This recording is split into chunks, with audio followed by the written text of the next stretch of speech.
আসসালামু আলাইকুম ওয়া রাহমাতুল্লাহি ওয়া বারাকাতুহু। আজকে আপনাদের সামনে আমি কিছু চরমনের পীরের কিছু আকীদা তুলে ধরতে চাই। সেটা হলো আমার হাতে একটা কিতাব আছে, সেটা হলো ঐতিহ্যবাহী চরমনের দরবারের প্রতিষ্ঠাতা আল্লামা সৈয়দ মোহাম্মদ ইসাক রহিমুল্লাহ এর রচনাবলী। ইনি হচ্ছেন চরমনের যে পীর মুরিদি সিস্টেম আমাদের সমাজে প্রচলিত আছে, তিনি হচ্ছেন এই পীর মুরিদি সিস্টেমের প্রতিষ্ঠাতা। তো এই কিতাবের বিষয়বস্তুর সাথে চরমনায় পীর এবং তাদের মুরিদের কিছু আকীদা আছে, যেটা কিনা এই কিতাবের উপর নির্ভরশীল। এই কিতাবের অনেক কিছু আছে, এগুলো আসলে কতটুকু ইসলামিক কিংবা আমাদের ইসলাম ধর্মকে সাপোর্ট করে সেটা আপনারা বুঝবেন কিংবা আপনাদের বিবেচনার বিষয়টা। আমি শুধুমাত্র এগুলো তুলে ধরতেছি। তো এই কিতাবে অনেক কিছু আছে, তার মধ্যে একটা জিনিস আমি আজকে তুলে ধরতেছি, সেটা হলো যে কিতাবে আশেকে মাসুক বা ইশকি ইলাহি, এই কিতাবের একটা অংশ, সেটা 41 নম্বর পৃষ্ঠায় কিছু কথা বর্ণিত আছে। এখানে ফানাফিল্লাহ একটি উদাহরণ দেওয়া হয়েছে। এই উদাহরণ দিতে গিয়ে কিছু কথা বর্ণিত আছে, যেমন হুসাইন ইবনে মানসুর হাল্লাদের কেচ্ছা।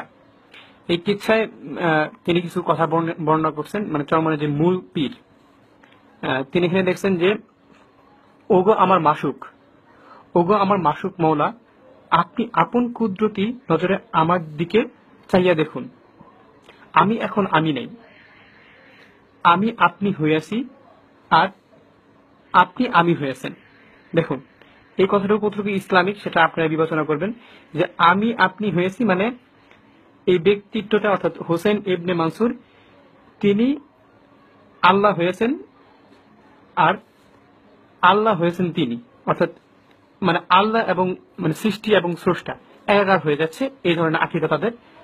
তারপরে দেখুন, আমি হয়েছি তন, আপনি হয়েছেন জান, আমি শরীর আপনি প্রাণ, এরপর আর কেউ বলিতে পারে না যে আমি একজন আপনি আরেকজন। অর্থাৎ এখানে বলা হচ্ছে যে আল্লাহ একজন আর এই পীর আরেকজন, এটাকে বলতে পারবে না, দুজনই এক। এটা কতটুকু ইসলামিক সেটা আপনারা বিবেচনা করবেন।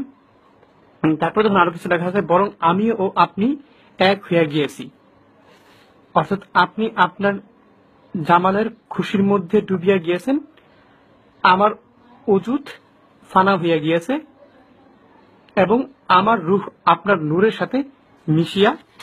পরের পৃষ্ঠায় যাচ্ছি আমরা, অর্থাৎ এই 42 নম্বর পৃষ্ঠা দেখুন। তো এখানে বলা হচ্ছে গিয়াছে, অর্থাৎ আগের পৃষ্ঠায় ছিল হলো মিশিয়া, তারপরে পৃষ্ঠা হলো গিয়াছে।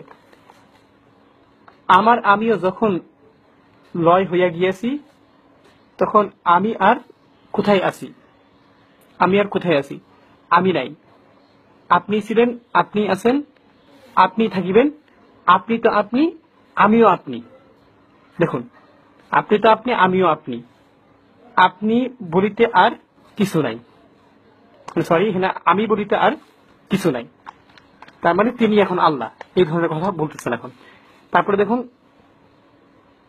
আপনি প্রথম, আপনি শেষ, আপনিতে প্রকাশ্য, আপনি গোপন এবং আপনি সকলের খবর জানেন। মনসুর হাল্লাজ এরূপ আল্লাহ পাকের মোবারক করিতে করিতে আল্লাহ নূরের মধ্যে গরক হইয়া হঠাৎ একদিন বলিতে লাগিলেন, আনাল হক, আনাল হক মানে আমি খোদা। দেখেন বলতেছেন আনাল হক, আমি খোদা। এখন যে যতই তাহাকে নিষেধ করিল, ইমান যাওয়ার ও কাফের হওয়ার ভয় দেখাইল, কিন্তু কিছুতেই বিরত